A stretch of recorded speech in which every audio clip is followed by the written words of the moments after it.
hello, and welcome back for those of you who are regular listeners to the Let's Talk Hair podcast. This is Aras Nelson. I am your host, and I am very, very, very excited today. So if you are watching this on YouTube, you guys are already going to see the face of my beautiful guest. But if you are listening, I have a huge treat for you. So in season 1, I decided to reach out to some people and have some guest interviews. And I love doing it so much that I wanted to continue that into season 2. And what I basically preach, I practice, and I will continue to shoot my shot and ask people who I admire, who I respect, who I look up to come and chat on the podcast. And so sometimes people say no, and I'm very excited that today our guest said yes. And I'm very, very excited because Julie, for those of you who don't know, AKA Colors with Chemistry on Instagram, agreed to be a guest on the podcast, and I'm excited, I'm honored, and I think it's going to be a very, very juicy and information-filled episode. So without further ado, I'm going to let Julie, if you can, just introduce yourself and tell us a little bit about your story. Absolutely. Hi, everybody. Thanks so much for jumping in and listening, and thank you so much for having me. I adore the friendship that we've been able to create with one another online, which is pretty amazing if you think about it, how social media can bring people together, which is so awesome. What a concept. I know. It can make people friends. Yes. So a little bit about my story. I'm like, oh gosh, where do I start? Well, number one, I love that you said it was going to be juicy. It is going to be juicy because we're two juicy people. We talk about lots of juicy stuff to share. Okay. So I shared with you before, I started, and a lot of other people, I started in the hair business late in life. Now I know there's so many people since then that have reached out that are actually starting later than me, which I think is so awesome, so brave that they're doing that. But I started behind the chair at 38 years old. So I had a career for 8 years, and then we got laid off. All of us got laid off. All of a sudden I was pregnant. I was about to have a baby, and we just bought our first house. It was right before Christmas, and it was like, hey, so y'all don't have a job. And I mean, we just fell to the bottom of the ocean floor financially. It was a really hard time. And I mean, to this day, still like recovering from that. And, so anyway, I remember a moment, I was 34 at the time. I had a friend named Mary. She and I were old college friends. And I remember seeing her and I was just crying. Like, I'm so tired of living in yoga pants and t-shirts and being a mom and, like with no outlet, And so she said, listen, my salon is hiring, which I had been at before. I was actually a client back in the day, and another friend of mine actually apprenticed there. So I drove 45 minutes down to the salon to have an interview to be a part-time front desk person. And so they said, yes, I got the job right away, which was so great. So I called it my sanity job. It was like 3 days a week, 45 minutes away, which is a lot, right? But it's Atlanta. I mean, what's 45 minutes? And it was like part-time, so it was no big deal. But anyway, as soon as I got there, my girls were 3 and 4 years old at the time. And they had asked me right away, like, do you want to apprentice and become a stylist? And I was like, no. No, thank you. No, because I'm working at this front desk. You're learning the business, you're learning, and I'm watching the stylist and I'm like, no, thank you. No. But it's funny because, I actually, I'm very creative person. I went to school for fashion, went to school for music business, wound up, doing all these creative jobs. So I started while I was at the front desk, I started doing a jewelry business just to have a creative outlet. So there's just like this thing going. And then one day, I guess it was like, I don't remember. It was a really hard time in the world, like money's going out. What do they call it? Recession? The recession. Yeah. 07, 08. Yes. Maybe. But it was a little bit after that. Oh, got it. Yeah. Okay. So our salon didn't deal with the recession in 2008 when everyone else did. It was like a couple years after. Mm-hmm. So when that was happening, they were like, listen, we think, we can't afford you part-time. And I was like, oh gosh, I guess I have to go find another job, and then I couldn't find anything. I was like, I don't want to do an office. I don't want to do this kind of job. You know what I mean? And I was so fun working in a salon, even as a front desk person, because just the vibe and the energy and hairdresser, like this industry is fun. So you can't just go back to an office job after being around hairdressers. Yeah. So anyway, then the offer came up again, like, do you want to apprentice? I think you'd really love that. This would be really good for you. Cause again, we were still at the bottom of the ocean floor.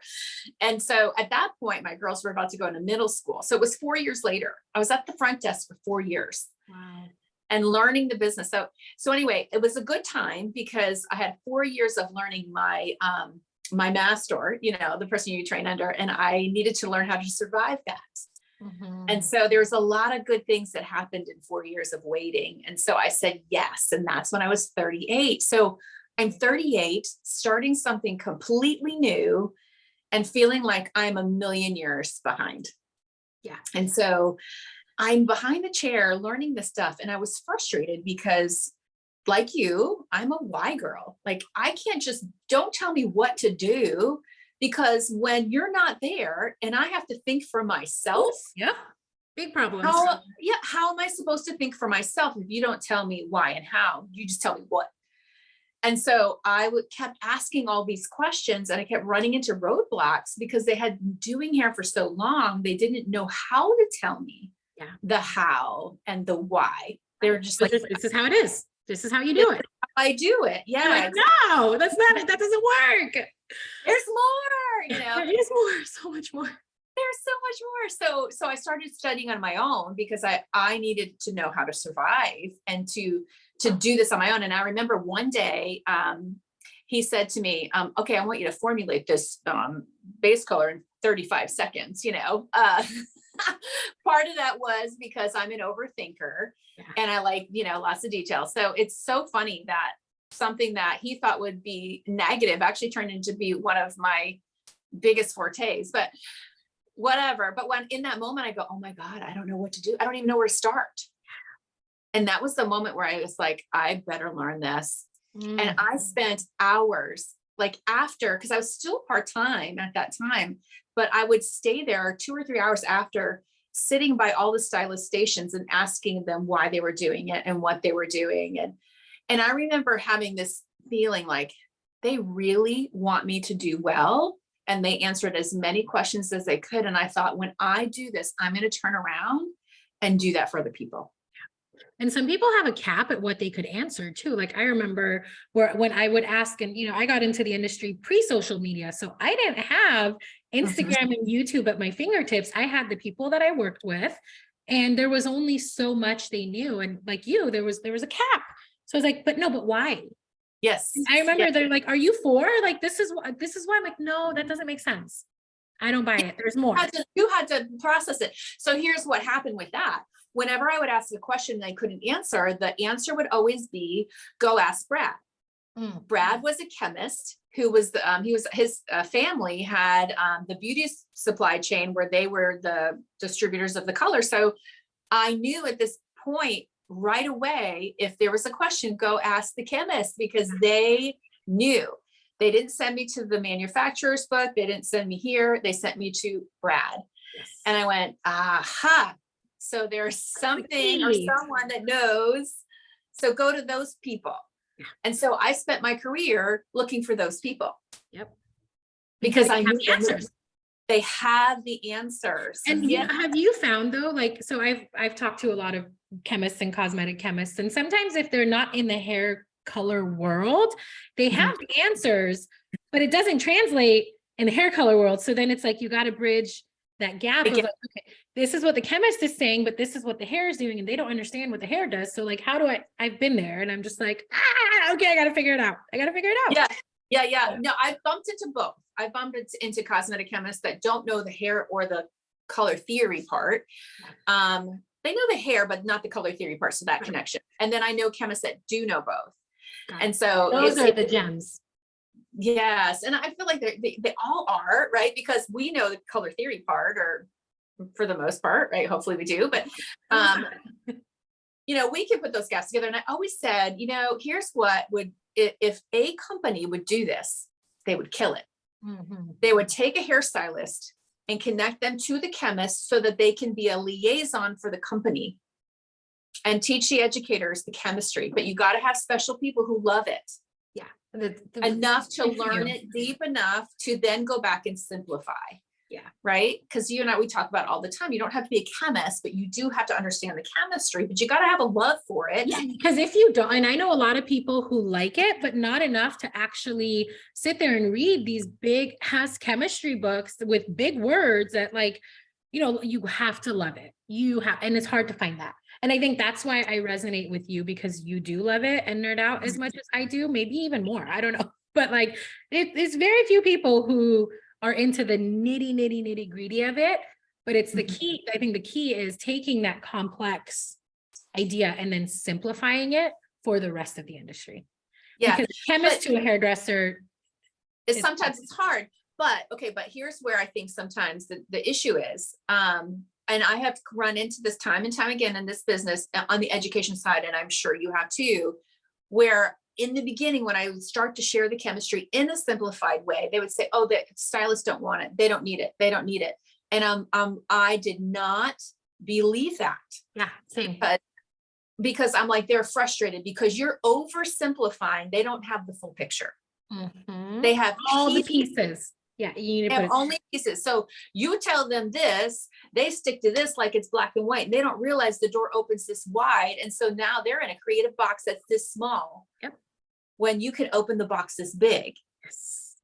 So I'm sure you've seen it in the industry, because like you said, years ago, people didn't want it. And I don't think that they didn't want it. They didn't know that they want. So now more and more people are just like, oh yeah, I'm into this. And it's like, yeah, because it's a foundational part of what we do, is understanding the science and the chemistry, along with the business, along with the technique, along with, like, it's a whole industry. I think the industry is changing in that, but I do think it's the younger generation bringing the change. Heck yeah. And because they're the ones pushing, right, for those answers. And I've run into educators that are older that refuse to go in there. Oh, you don't need that. Oh, you don't. And then I'm like, but now you've got all these young ones coming to you and you can't help them.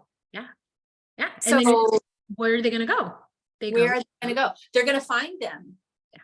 And they find them. Yeah. Right. And so, and it's one of those things, the industry is changing in so many ways, right? I see so much more business being talked about than ever before. Yep. I know why that is though, because all these people left salons into suites thanks to COVID, right? The suites were already blowing up, and then COVID really, so then people went into suites. And then now I see what's happening is they're leaving suites and going into little mini salons because they don't want to be alone, and there's things that they don't know. So it's like somebody who's skilled in color and technique, somebody who's skilled in business, and somebody who's skilled in social media all kind of team up and make a little mini powerhouse salon. And so I love it. I love watching the change. I've been in the industry for 23 years and it's been a roller coaster. And this is my favorite part in my career because I think the social media, because like you said, the younger generation is coming with demands that the industry has to meet. And some people aren't meeting those. And the ones who are meeting those demands, well, it's a win-win. Yeah. And it's also a really beautiful time for people that don't thrive behind the chair.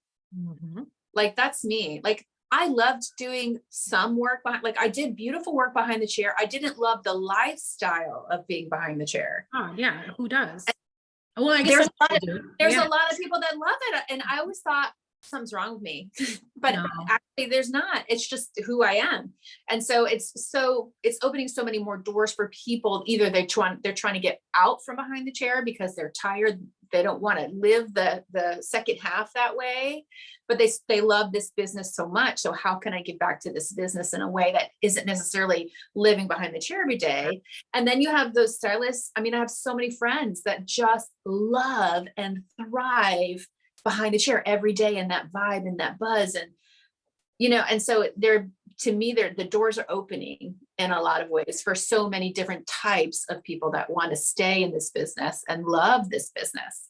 Yeah, because there's so many avenues in being a successful contributing member of this industry. And it's not always behind the chair. I mean, I'll share with you, when I had my son, he's now 8.5, I went back to work 3 days a week. And that was only going to be temporary until he went to school. Well, I loved it because so I love the behind the chair work, but I like it in my way. I take one client at a time, maybe 4 or 5 clients a day, 3 days a week. So the hustle, that's not for me. I don't like, but and if it is for other people, like that is amazing. So I'm kind of like the first person that you described of where I love being behind the chair, but only 3 days a week. Any more than that, my body is like, F you, we're done. Yeah. Right? Yeah. But then I also love this industry. So how can I contribute to this industry? And so that's how I've married both of my passions, and it's working, right? And so there is so many ways to be successful in the hair industry. You don't have to just do hair. And if that's for you, that's amazing too. And you can slang 5 clients at a time, or you can do one very expensive, very luxurious service. Like it is limitless. And it's because social media showed us what's possible. Yes, it opened doors. Yeah, it gives us a glimpse into how other people work and what other people outside of your salon do. And you're just like, oh my God, I was in this box, but like, it's really this infinite possibility, and I can create what I want my career to look like in the industry. Yes. And so it's what they say, create a business you love. And you never work a day in your life. Yeah, well, but you have to create it, right? You have to figure out what it is or how you work best. And it is interesting with what I'm doing now. You know, I get so many, hey, can you come and do this for our salon? Can you do this? Will you open the book for another day and all this? And I have to ask myself, well, if I do that, will I love the business that I made? And the answer is no. So I have to say no. Yeah. Not because I don't want to help you or don't want to come to your salon. I love that. But I also know I'm not going to love that. I'm not going to love that. And here's why. So it's one of those things, the boundaries things, as saying. But it's so hard because I even find myself in that too, of just like, I used to do the workshops in person. And then I brought it online, and I love that it's online, but people want it in person. So it's like but it's exhausting coming and traveling and packing and doing so that's kudos to you that you're very clear on that. I'm still wishy-washy of just like, I love being in the salon with hairdressers, but I'm also, it's a lot. And I don't mind doing it in Georgia. Like, this is where I live. So you don't want to travel far. No. And I've done that. Yeah. And it's not I've done it, but what with the way that we do what we do with so many visuals and all that, it is a lot. It's a lot to travel with all of that. And so I love doing it, but I have to put up the boundaries so that I can still be happy, enjoy my life. And if I enjoy it, I'll still do it. Then you're going to be, you're going to be happy educating it and facilitating it, and you're going to be in your flow. It's funny, before COVID is the last in-person workshop that I had done, and it was in Washington. And I shipped a box. I think it was probably 50 pounds of just stuff, right? And there was a lot of, I'm very much like you. And one of my students were like, you and Julie have the same brain. And I feel like there's a lot of similarities of the visual kinesthetic. I love that because that's how I learn. That's how I taught my son when he was a baby. And so I feel like it resonates, but the whole point is I ship this box, and then I show up 24 hours before the class, and all the glass beakers, containers shattered. No. And I remember Chad was helping me, and I was like, no. And like in that moment, I'm like, oh no. This is not, I'm not about this life. And then 2 weeks later, the whole world shut down because of COVID. I'm like, maybe it's a sign. I don't know. Well, when you said you shipped a box, my first reaction is I would be like anxious, like, is it gonna make it? You know what I mean? Like, oh no, I paid so much to get it tracked and signed. And so it got there. But everything, like I have a visual for melanin, and it's in a jar, a mason jar with like and it was everywhere. Oh, what a mess. What a mess. Yeah, it was a mess. So anyways, back to now, right? Huh? You can laugh about it now. I can laugh now. Yeah, I cried. I would totally cry too. I mean, was so that's a lot of stress. People relying on you and yeah. And then I was traveling with like my projector and my cameras. I was like, what am I don't know. But like you, I'm like, California, we're good here. This is my happy place. Anywho, so you do everything online, and that is you're happy. That's your flow right there, right? You're doing online, immersive, and you're good. Yeah, for now. You know why? Because the need is so great. Yeah. And it helps hairdressers not to have the expense of travel, because I feel like you miss a whole group of hairstylists, because there's certain hairstylists that have the ability to leave for a certain amount of days, to pay for the flight, to pay for the hotel. So, and I get that, and that's awesome. But you got a whole bunch of hairstylists that can't do that. So what happened? Yeah. What happens to that? I could not agree with you more, because I think a lot of us love to travel and take classes, but sometimes we can't. And then like, I remember like when I was pregnant and my son was a baby, I couldn't, and I had so much FOMO because I wanted to take classes, and the only options I had were my local manufacturer distribution classes. And I'm like, but no, I want to take, and I couldn't. And so I think I agree. There's a whole a whole segment of hairdressers that can't travel. And so how you do it or how I do, like the online space is wildly important. And it's a piece, like, should be a place for everybody, right? Like if you want to set up that, class and have people come, I love that too. Like I would never say no, right? I'm very flexible in that. But at the same time, we've been able to hit many styles from like 16 different countries. That would never have happened if I had made myself so busy traveling and all of that. And so it's like the doors have opened wide across. Do you feel that people now are more, because I get this a lot where people are like, oh, I wish it was in person, but then I have people who are just like, I love that you do it online. So do you feel like that number of people who actually enjoy the online, whether it's pre-recorded or Zoom immersive, is growing? Do you feel like that's happening? Yeah, I think so too. Oh yeah. I'm every now and then, like every now and then someone will say, hey, can I have that recorded? I like to do it on my own. And then I'm like, honestly, you miss so much when, so we have kind of a variety of both, but I like the work. If that makes sense. Putting together and doing, and and the connection with stylists and answering the questions right then and there. And so I always said, like, if I stop like enjoying spending time with people and enjoying helping the stylist, you'll see all of my courses online and you'll take it and you won't even touch and have any connection with me. You will know I am done. Right. Right.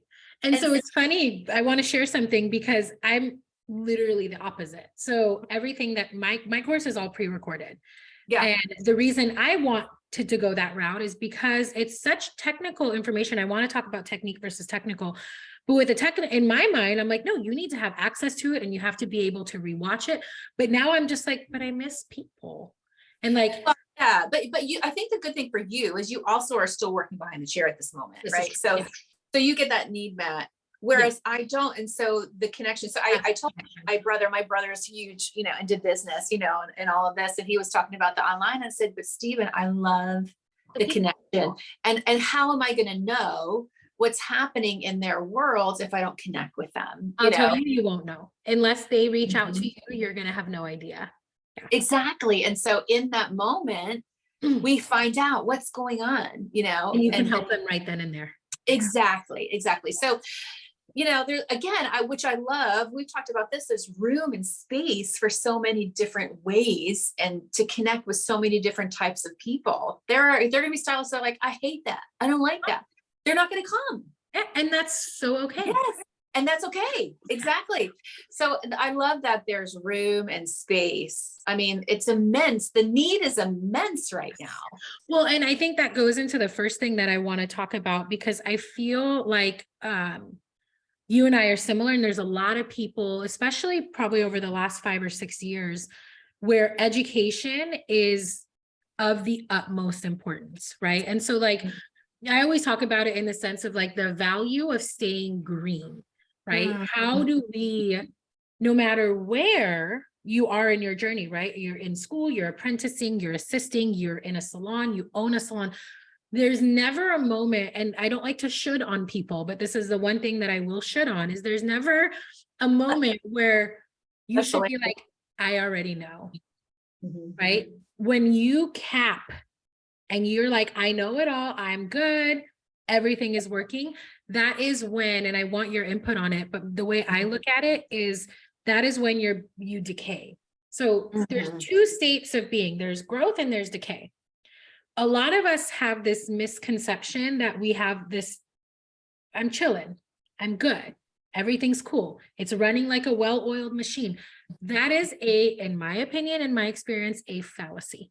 You are either growing as a hairdresser, as a salon owner, as a human being, as a mother, as a wife. You're either growing or you're decaying. And I feel that when we get to a place of like, no, I'm good, that's the first step of decaying, and you're going to see the downward trend spiral. And so I want your thoughts on where you see like the value of staying green, and why you think more people are drawn to educate. Is it because there's so much more education? Is it because, or is it everything? What do you think? Well, it's interesting that you say that, because sometimes like people will reach out and say, hey, which class should I take? I'm this many years in. And I'm like, that tells me nothing. Nothing. Unfortunately. And I don't mean to poo-poo on someone's years in the business, because that's years of experience. But we've had people 20 years in our classes not be taught the difference between neutral and brown, the very basics of color theory. And so, but it's so many that have missed. And I think it's not of their fault. I don't blame them.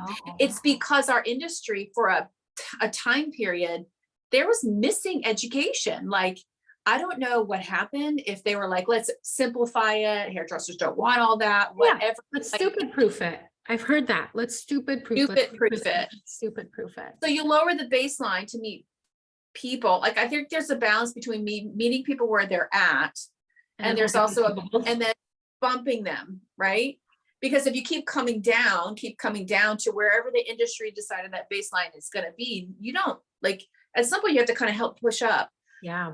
But I'm also in the mindset of, I will not persuade somebody that they need education. Oh yeah, never. Who am I to tell you what you need? But not just that, but like, I remember I was having a conversation with someone who was 30 years in, and she was like double, triple booking. She was making great money. She's like, how would you convince me that I need it? And I was like, I wouldn't, because you aren't who I want to teach. Right. I've taught so many times where a salon owner will have all of their salon people come, and I'm like, and they didn't all choose to be there. And I'm like, the entire class suffers. Yeah. The whole crew suffers. I'm like, anybody that comes to my class has chosen personally to pay and come. And I'm like, because I know you want to be here. Right. I don't have to convince you that you need education. And so, like, I'll pop stuff up on Instagram, and part of that is to show people, hey, did you know, without saying, did you know? Yeah. Right. And so it's like, people start to see things and they go, I have never seen I didn't know this. Yes. And those that are curious, that stay green, they come. And here's what I've also noticed. I notice educators coming, and here's why. Because they've had so many questions from their companies, like they work for companies and they're asking them, and they never get the answers. And so they're coming to get a non-branded across the board answer, because they've been missing it and they've been desperately seeking, because they're trying to help people. Yeah. Right. And so, and then I have like salon owners come and they say, I do really beautiful hair, I just don't know how to translate to them the word. Yeah. Like you had in your salon experience when you were apprenticing, they did beautiful work, but they couldn't explain the why. And there's always a why. There is always a why. So it's finding the people who can explain the why in a way that you understand it, because Julie can explain it in a way, and I can explain it in a way, and this person, and it may not resonate. Right. And so but yes, sorry, back to the whole point of, the value of staying green. We have to. And a lot of times you don't realize it until someone comes and asks you why. Yeah. And then you can't answer. That's exactly what happened to the people that I was learning from. And they went, oh, I don't know. You know what I mean? I had an assistant and I can't explain cutting if my life depended on it. I can't explain it. It's intuitive for me. I don't know why. And she asked me and I said, you need to take a class. She's like, but that haircut was beautiful. I'm like, but I can't explain it. I can't transfer it. I can't, I don't know there's a gap. And so you need to go to somebody else who can teach it in a way that you understand it, because it's not me. Yeah. Not me. I'm not the one. That it's bad. Like, let's say, I always say, like, if you do beautiful hair and you love that and you're not curious to learn, then keep doing what you're doing, right? Because at some point you're going to hit a wall. Yeah. In something. And then let that wall be your motivation to be like, whoa, let me learn this. And that's fine, right? You can be a successful hairdresser and not know the science and the way that we know it. I see it all the time. Oh yeah. Right? And it's totally fine. But like you said, there comes a point where something happens that you can't explain, or that you can't fix, and that's when you go seek. And that's what you're saying, I think, is like, you want the people who are seeking what you have to offer. You're not trying to sell them on, here's what I have, you should buy it. No, you shouldn't. The only thing I would say you should do is just continuously grow. That's it. Yes. And I agree 1,000%. But it's one of those things you can't make people want to. But when they're ready, right? Then isn't it amazing when they are ready though? Because it's like mind blowing, especially if you go to a class where it is very mind blowing. It's that you didn't know, or you hadn't heard in that perspective. And it doesn't have to be just technical, even with techniques. Like I remember when Air Touch came out, I was like, whoa, how fun. I thought about it that way. Like I was sitting here too. And now it's not necessarily for me, but it was that's really cool. And I took and paid for a class, even though I don't use it, because I want to learn it. Well, and I think that's the other thing too, is like, it gets boring. Like how many people are doing the same thing and don't even think about it. Like you get in your car and you drive somewhere, you're like, how the heck did I do? Oh my God. Yeah. Right. Or you foil the same way, or you apply the same way, or you style the same way. And that's the decay. That's not the growth. You get bored, you lose your passion, you lose your heart. It's not exciting for you anymore. And even if it's not like I'm getting education because I feel like I'm missing something, I'm getting education so I can get excited again. Yeah. So many different reasons and ways to get your education. And it doesn't necessarily have to be like a technique or, I love that there's business now. Yeah. Right. One of the things I coach on with people, if they're approaching burnout, for example, right? Like whether 5 years in, 30 years in, we all approach that wall of burnout. And one of my biggest pieces of advice is to go take a class. Yeah. Go take a class with somebody that resonates with you, because that in and of itself can automatically ignite some excitement and some passion. And then you're back on the upward trend of growth again. So there's so much value in education, and all of education, whether it's manufacture, those are important classes too. If you're using a line, you got to know independent, technique, technical, business, mindset. Like there is no shortage of there's not. Well, I think that's okay. So let me put this out there too. There have definitely been times where people have paid for classes and been disappointed. And I think maybe that's the beauty of social media, is that kind of like when a client, before they come to see you, they watch your page, they look and see if they like it. So social media is great in that sense. Like you can get a vibe for like an educator or an education, lineup that may, resonate with you or whatnot. And so hopefully that would take some of the fear out, but there is fear, especially now, to spend money if you feel like you're not going to get the value. I mean, how much does a tube of hair color cost? Someone told me the other day, I was like, what? For how many ounces? It's crazy. It's crazy town right now. And so I think there's fear there too. Am I going to get what I am hoping to get? You know what I mean? No, you're right. You're absolutely right. And I think that's why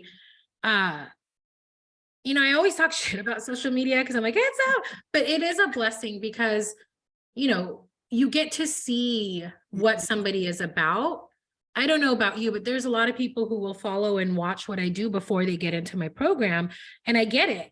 It's that fear of like, can I relate to this person? Can I trust this person in what they're saying and the value that I'm going to get? So it is great for social media, but trust your intuition. Me and Julie were talking about this before, is you can get somebody's essence and somebody's vibe within spending, I don't know, 10 or 15 minutes, 10 minutes on their page. You'll get to see what they're about. And if you're not about it, that's okay. That's okay. Because there's other people that you will resonate with. Yeah. Yes. And it's not about, well, I don't vibe with this educator, so they must suck. No, you just don't They're vibe just with not them. for you. That's okay. Yes. There's plenty of people in my life. I love them, but they're just not for me every day, or, whatever. And that is the beauty of social media. I feel like I keep amping up social media because I feel like there's more opportunity and more good than bad, but there is also the drawbacks of some of the things from social media, but we're not going to talk about that today. We're going to talk about the good things. And when you're talking about the fears that people bring or have or experience, I found that there's a lot of that with some hairdressers who have been in the industry for a long time. When I first started with my education, I was like, I'm going to go for the newbies, fresh out of school people, like those. But what I found is it's really more people who've been in the game for 15 or 20 years and hit that wall of just like, there's so much I don't know, and I need some guidance. I need some perspective. And so I think your story kind of meshes with this of just like, you came to the game late, right? Yes. And there are people who want to take education later on in their career. And I want you to talk on this, especially because it's true for you and your story is like, it's never too late. There's never of like, well, I've been doing it for 30 years. And so it's shameful, or what if my staff sees me taking a business class? Like that is all made up in your head, right? Like those stories, I think, right? Like Julie, imagine if you let those stories of like, maybe I'm too old, maybe I shouldn't do this, I missed the boat. If you let that stop you, we wouldn't have you. You know what I mean? And so this whole idea of you can't teach an old dog new tricks, I'm here to go ahead and challenge that real quick. I call bullshit. What do you think? No, I totally agree. And I think that there's a piece, sometimes people feel ashamed, right? Like I'm ashamed to go to this class that is called the basics, or I'm ashamed to. And I think that for me, it's such a huge thing to help people relax and know you're not alone. You are not the only one who is 20 years in, 15 years in, that never got this. I can't tell you how many come to classes and say, I never learned this. I learned to cancel color, period. That's it. Let's neutralize it. That's it. Yes. And so it's like, there's empathy for you, not judgment. And so, and I have a good friend of mine. She is teaching these classes with me now, and I love her. Her name's Alicia LaShawn. And she was in the industry for 25 years. And I love her because she is, like you said, she's always open to learning. And she's now, the joy and excitement that she has when she comes back, she's like, Jules, oh my God, like, it's working, and it's so cool. And now she gets to turn around and help other people. Amazing. And I feel like there's so many of us that are like, I went through this. This sucked. And I didn't like feeling like I didn't know what I was doing behind the chair. Right. Yeah. And then you learn it and you go back and you turn around and help other people. And so there's a lot of us. I think there's a lot of empathy in our industry. I feel like that's probably why, like, what do they say? Like when people get out of the industry, a lot of them become nurses, Yeah. Or like caretakers. Yep. Caretakers, because there's a caretaking piece in us. Either we're caring for the client or we're caring for another hairdresser that, maybe got lost in the shuffle or just winged their way. And here's the thing, I have a lot of respect for people that have been in this business for 20 years, 15 years, whatever, that didn't learn it, that had to stand behind the chair, encourage every day.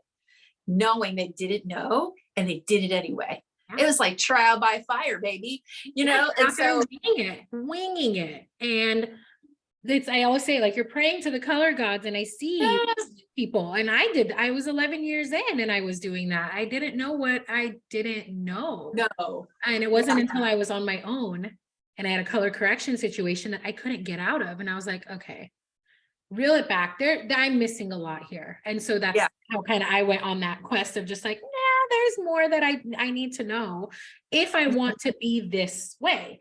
And if not, I could continue to wing it. And so if for any of you that are listening and you have 5, 10, 15, 20 years under your belt, just know that, like, there's some things that you actually may not know, and that it's okay.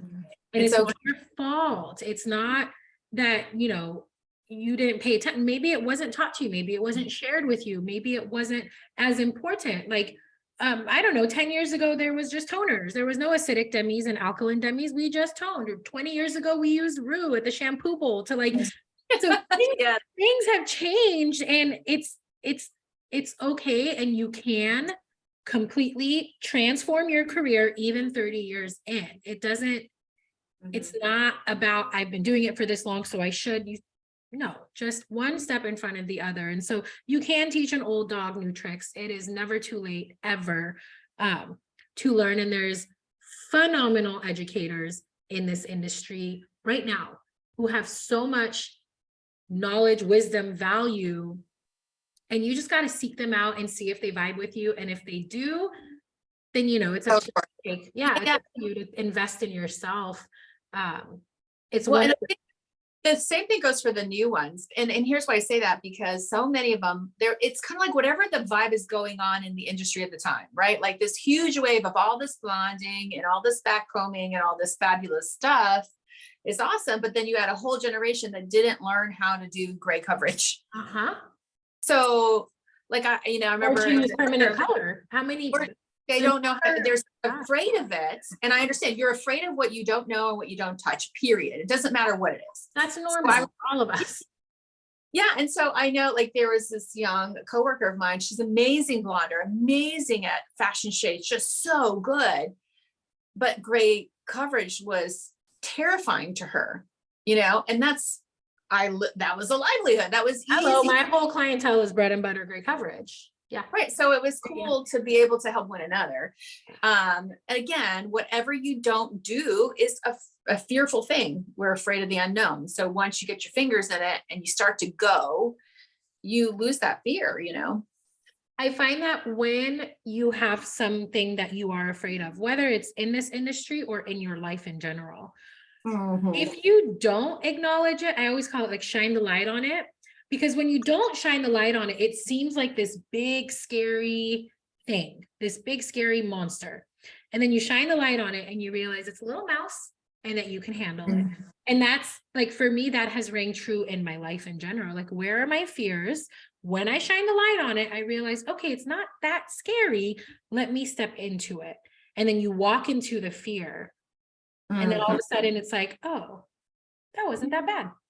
And I'm a better person for it. So shine the light on the fear is my little, imagine a flashlight. I like it. Yeah. I love it. Okay. So let's talk about, what were we going to talk about? Oh, so one thing I wanted to get your input on is when we're talking about education, well, I guess we kind of covered this, like the technique classes versus technical classes, and why it's important to have both. Because I was for a long time a serial technique class taker. I loved taking technique classes, and I think there is a time and a place. But if the technical isn't addressed and isn't, like, you're not fully grounded in the technique is only going to take you so far. Yeah. Right? Like, you're only going to get, then what? So you do the beautiful coiling, but then what? So what is your take on the difference between the two? I think we see it in the same way. I think for a long time, all there was technique classes. So it's like, well, I'd like to take a technical class, but I don't even know which one to take, Like, where were they? This is what I was going through. I was like, I had all these techniques because that was, balayage was starting to come around, and, so I was all about it, but I couldn't find, this was a problem. I felt like I had to dig and claw and look in every crevice to find the technical classes. And so I think this is probably where you and I are very similar. It shouldn't be this hard. Yeah, it was so Hairdressers to find this information outside of a handbook, right? And so this is probably where we have our passion of sharing it for, right? It was too hard. It shouldn't be this hard. So much work. I remember saying, like, back in the day, I'm like, I'm going to walk away with a master's cosmetology degree, but I can't find this freaking information to make me a master. On it. Yeah. And even the books and they're hard to find. And you have to piece the information together. You have to someone was like, what's the book you would recommend? And I'm like, that's a hard question. There's just so many, and you literally have to piece it together. And so this is probably where we are very similar again in the way that we educate. It's like, let's take all that we had to piece together and put it in an order so that somebody can come and get it. It's so much easier. It's going to take you this many hours to get the information that it took us however many years to claw and put together, right? Yeah. Well, I think what's cool too is, like you said, you put the pieces together. So there's a very good chance that you've put the pieces together slightly differently than the pieces that I have. And so I think this kind of goes back to the value of just education in general. Like, there are people who really have a lot of phenomenal wisdom to share. And God, to your point, there's a lot that I had to hours, days, years to put it all together. Yes. Investments. It shouldn't be that hard. It shouldn't be. It was hard. It was really hard to find that information. There's a few, very little, it's sprinkled. And so I love that it's becoming more talked about now, as far as the technical, understanding the science of what we do, understanding the chemistry, and tying it in with the artistry, because it's all of it. It's all of it. It's not just, I need to learn how to balayage. Okay, but if you're going to learn how to balayage, what is it that makes the difference between the lighteners? How do you choose your developer? What is the canvas that you're like? It's so nuanced. And I think it was when I realized that, like, oh my God, this is not a one size fits all thing at all, but we have been taught hair color and color theory as a one size fits all. Like, taught 6N. That's your go-to number one shade that's sold, guys, 6N.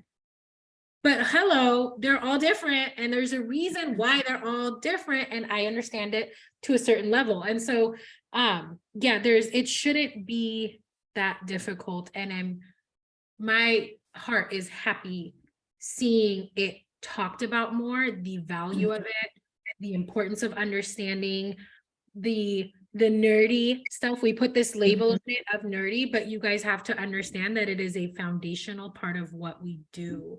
I have to tell you that drives me nuts. The hair nerds. And I'll tell you why. Yes. Call it nerdy. Yeah, because that's not really what it is. It's like, if you want to create your art, you have to know this. Yeah. If you want to be able to create what you see in your head. So honestly, I'm like, it's not nerdy, it's creative. It's using information to create what you want to create. So you're stuck because you don't want to learn that? Yeah. Okay, well, I mean, continue to be stuck. You're going to be. I remember, oh gosh, there's this one person I remember, I will never say their name, but they're like, oh, I don't want to learn it, I'm just artsy. And I'm like, but you're missing a piece of your art. Yeah. Think about every single famous artist. Yeah. Every single famous actual artist knows their paints.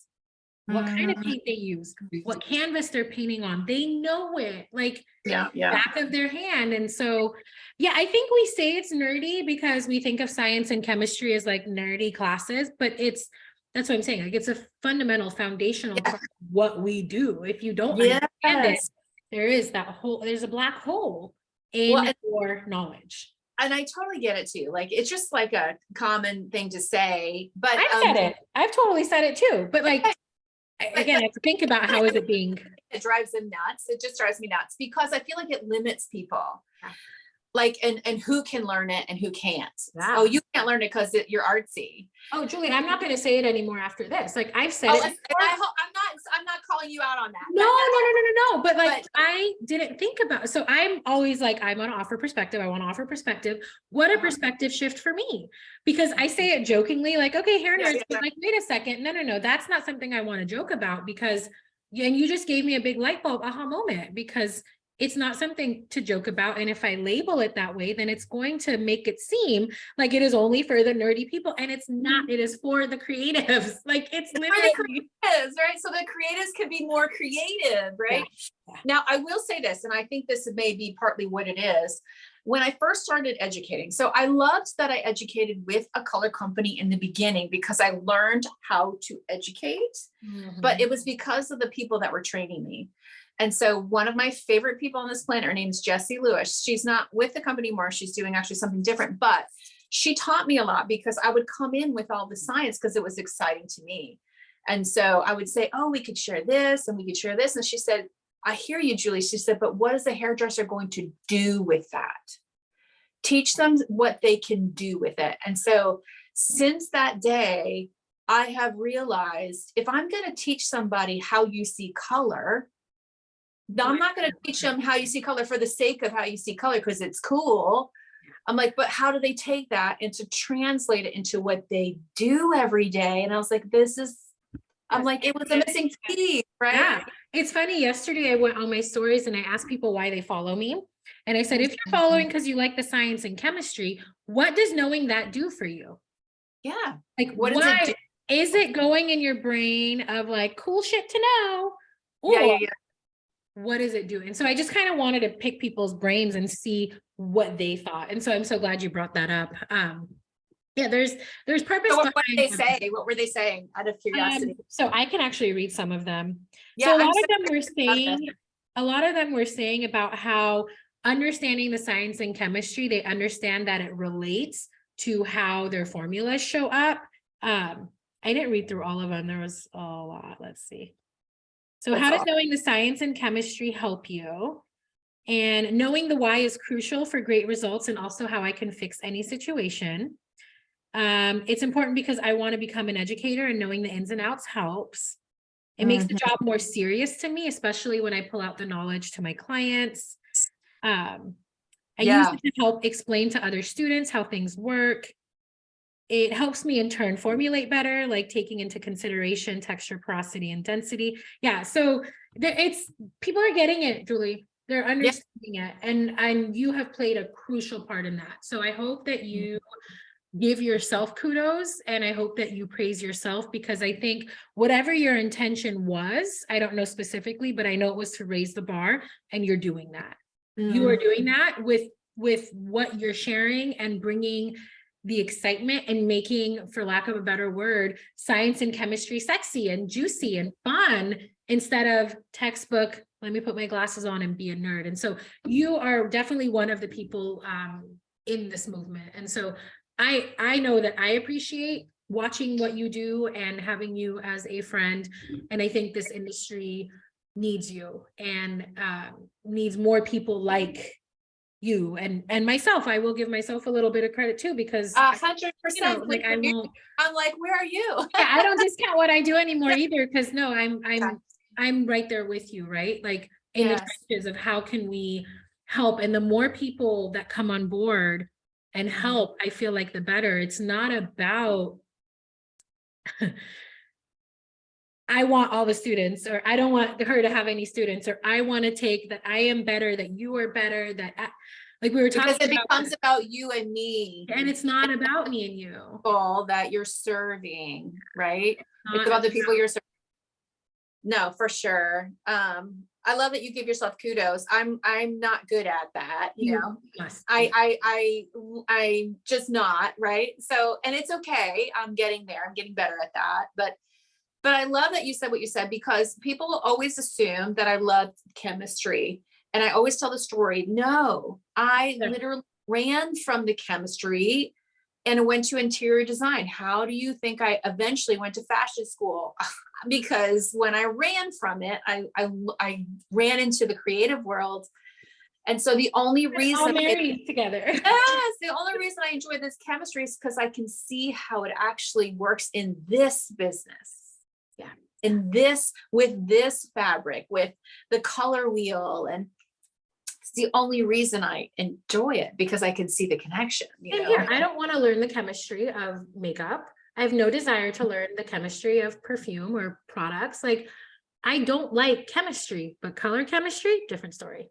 Totally different story, Yeah. because it's relatable to what we do. It relates to the creative side, and it opens doors like, whoa, I can do that with that and get that. It's wild. It's wild when you realize how much it all ties in, guys.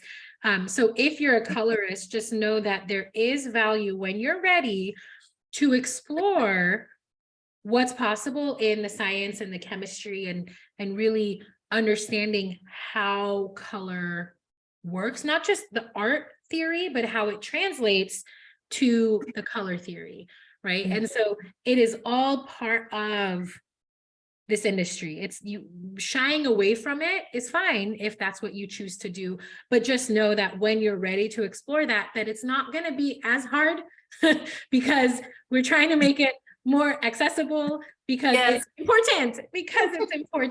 It's important. So, and the other thing I wanted to just kind of touch on, and we did touch on it, but I want to circle back to, the importance of us as an industry collectively leveling up. So if you're watching this on YouTube, I'm going to show, like, if you are against somebody else who's doing what you're doing, i.e., you do not agree with the salon down the street from you, you and your hairdresser next to you butt heads, educator talking smack on educator, color company, like, this is going to take us nowhere. So I'm basically like bashing my hands together.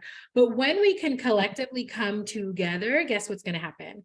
The whole industry elevates. And unfortunately, there are a lot of people who are not of that mindset, and that's okay.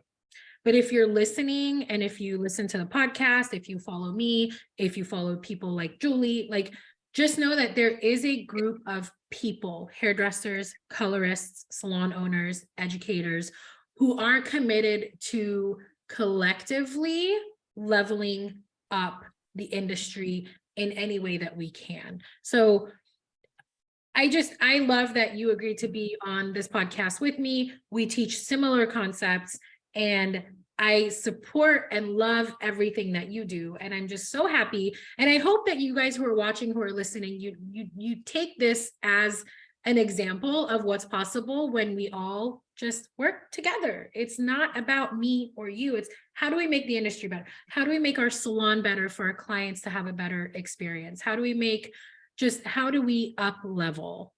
And so I wanted to share that. And I don't know if you have any thoughts on that. No, I love that you said that. And I think, if there's a desperate need for a hairdresser to feel smart, to feel right, because our industry has been talked down on for so long. And, when COVID happened, and, are we essential? Are we not essential? And, and even, as hairdressers, we like to say, I'm not just a hairdresser.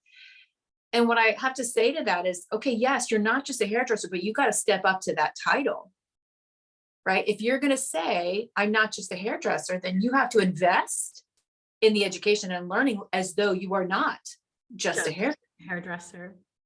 Right. And so if you see, theory, don't shy away from it, because you're not just a hairdresser. Do you know what I'm saying? And so if you're going to say that, you got to act upon that, and act in that way, that you are not just a hairdresser. And so I like what you said when someone had said, when she talks about the education, her clients realize she's a whole nother level. Mm-hmm. And so when you do speak in that way, don't just, because sometimes we throw around, 6A, 6N, they think we're so smart. Okay, no. Take it another level higher. Yeah. Right. I'm going to use clients will be shook. And they are. Yeah. Like when I decided to step away from being behind the chair, because I was part-time, the end of before I left being behind the chair, I was part-time hairdresser and part-time educator. But when I was like, okay, I'm going to go all in, they were not surprised because I was constantly speaking education. That it just it made sense, to them. But to your point about doing it together, right?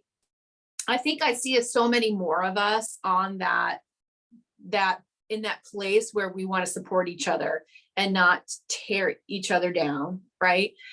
Because that is so much ego in there that, it's like, if you serve the people, like, you don't have time to tear down other people. Now, I will say this, because you and I've talked about this, and this is where the challenge lies specifically with social media. You can go the completely opposite direction where you won't say anything when you see someone's saying that isn't correct, right? So it's like, how do you do it where you're not tearing someone down, but okay, this is not good information, and you're about to tell 10 million or 1,000 stylists. And right now, my hope is that hairdressers listening tune into this and start to critically think. Just because someone said something does not make it accurate. So my hope is you're doing your homework so that when you do hear something, you just don't automatically believe it. And number two, as social media continues to grow and do its thing, how do we do it? How do we have these conversations in private? Hey, do you mind if I share something with you? Or are you open to me sharing some information that may not necessarily be what you're sharing? And I think that's the question that we should ask each other. How do we do this? Right? Because doing it in public or in somebody's comments is, and this is me being judgmental, but is probably the tackiest way to go about it. And it's, like I said, it's my opinion, because there's a lot of stuff that I disagree with. And it's just a disagreement. I'm going to just move on, because if I don't like the way she's foiling, who cares? Who cares how she foils? I'm just going to keep moving on.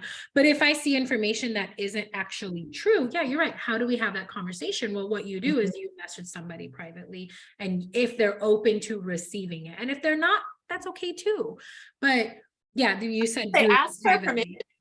Ask for permission. Is it okay? And are you open to something? Yeah, are you open to me sharing something with you on the science or whatever, and let them open the door for you. But here's the other thing. I have been tagged by other stylists in other educator or whatever comments because you're trying to use me to shame the person for what they're saying. I will never do that. I think I've always had respect for you, but the bar elevated when I had a reel that went viral on BTC. It was shared with Behind the Chair. It was about how toner doesn't close the cuticle, and people tagged you on it. And I was just like, okay. Oh boy, I hate when people do I know, that. But you know what's funny is you came with so much facts, love, empathy. It was not shaming me, because what I was saying was not incorrect. You were not shaming the hairdresser for tagging you and getting you involved. And so like that, you ask how you do it, that's how you do it.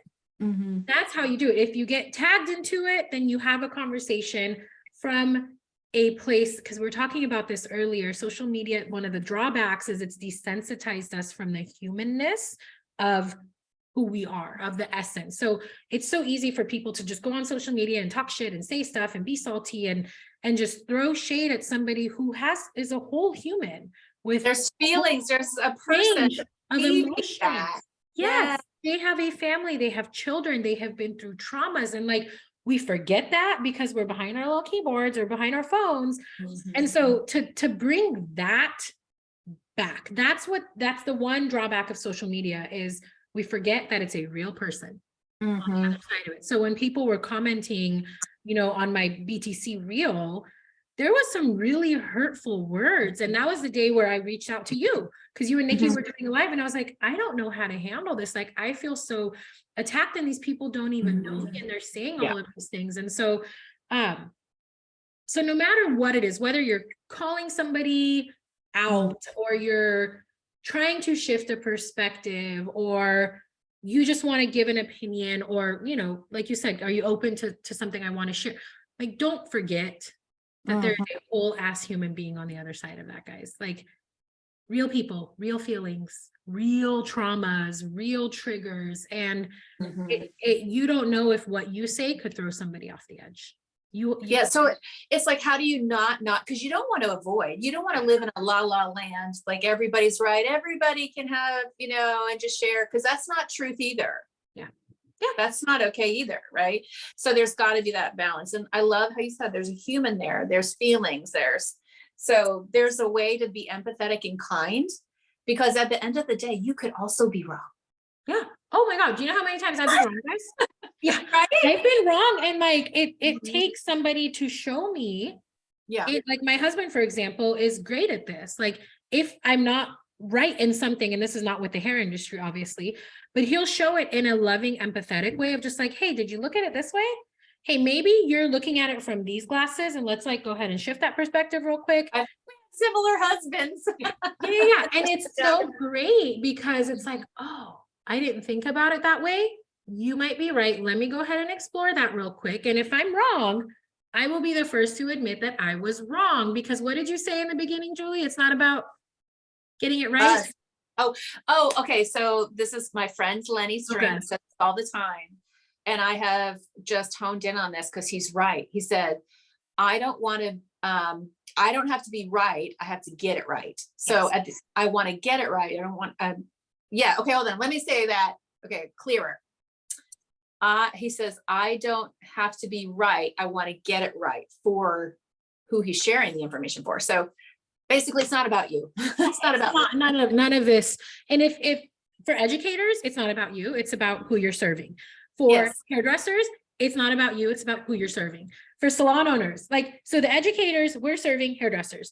Hairdressers, you're serving clients. Salon owners, you're hairdressers. So who are you serving? That's who matters. Yeah. So it's like me and Julie going at it is not going to do nothing to help this industry, right? Your neighbor and you going at it is going to do nothing. So just some things to be mindful of if you choose to receive this information. And if it doesn't resonate with you, that's totally okay too. You know, that's okay. Or even have people that you know will tell you the truth. Like, I've had a couple cosmetic chemists come on my page, and I have reached out to them. I said, listen, if I ever say anything that seems off to you, I want you to tell me. And that's hard. That's hard to open yourself up, right? Because but don't you think it's the delivery that counts though? Like 100%. 100%. Yeah. And listen, there will be a cosmetic chemist. I love her. She's so good, because when she does come on and gives clarity, she is the kindest human being about it.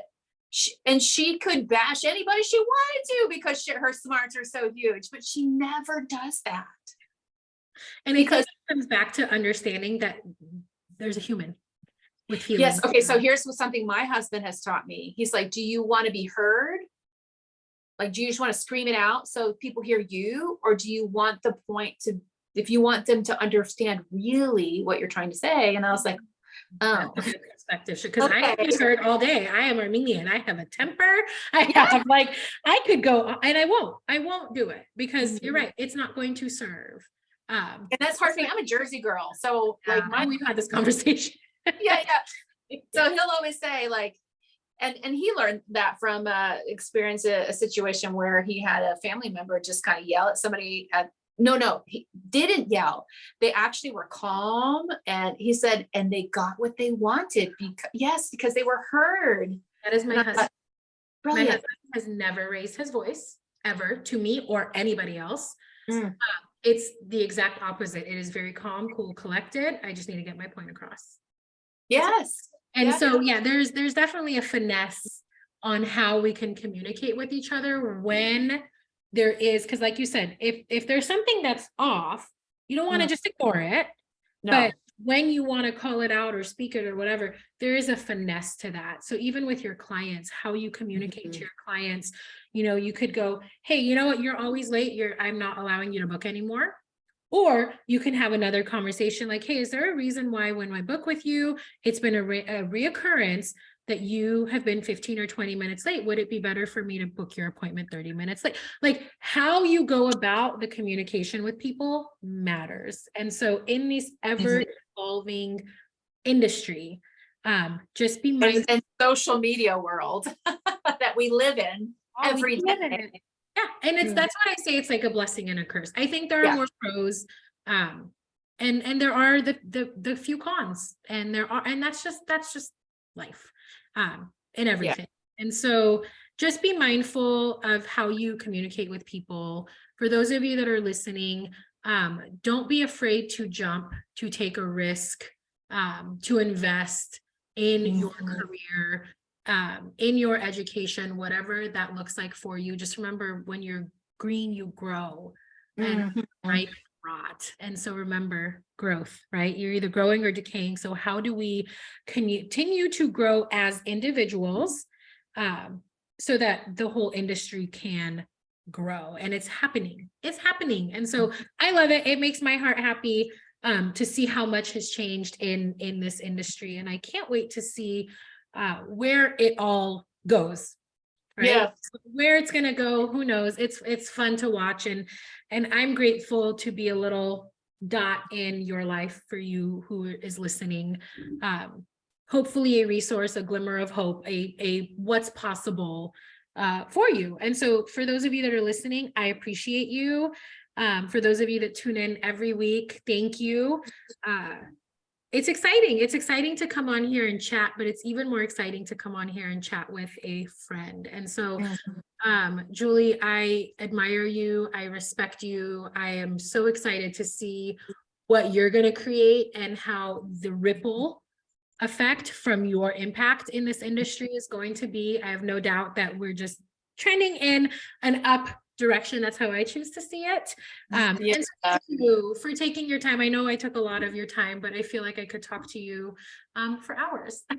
No, I so appreciate you asking me to come on, and I so enjoyed this. I mean, we talked for a good hour before we even got on, because it's just so fun to find people that you can connect with, that you have a love, and share that. So I totally think that we should have like a little getaway, and we should have like, that would be so fun. Do it. Yes. Just like a weekend. Yeah.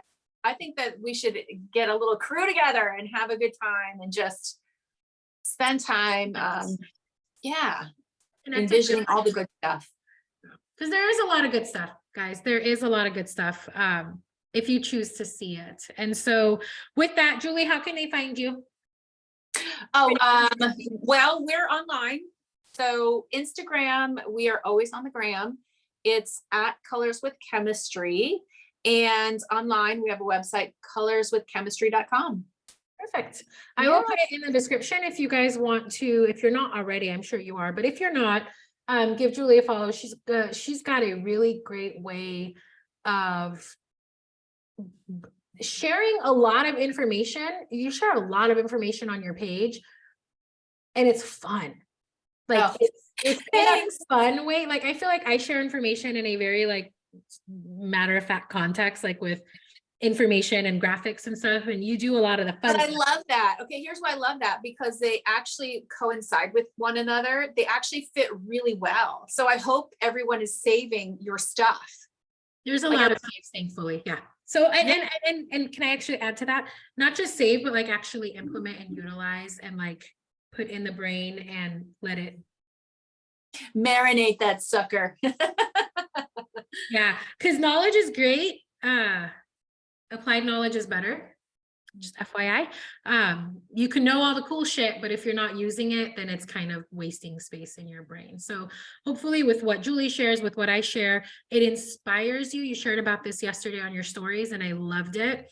The pages, both mine, Julie's, any educator that you guys follow, that is not typically the education. So you said it yesterday, and I loved it. Like and I'm going to speak for myself, and Julie, you can speak for yourself. What I share is nuggets, is pieces, is bits of the whole picture.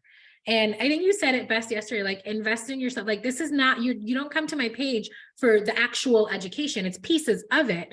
And there's a reason why you can then take a class and invest, because if I gave this for free all the time, you would not use it, guys. You would not use this information. If there's and I wouldn't be able to actually do it every day. Yeah, that too. Right? Like all of that, like all of it.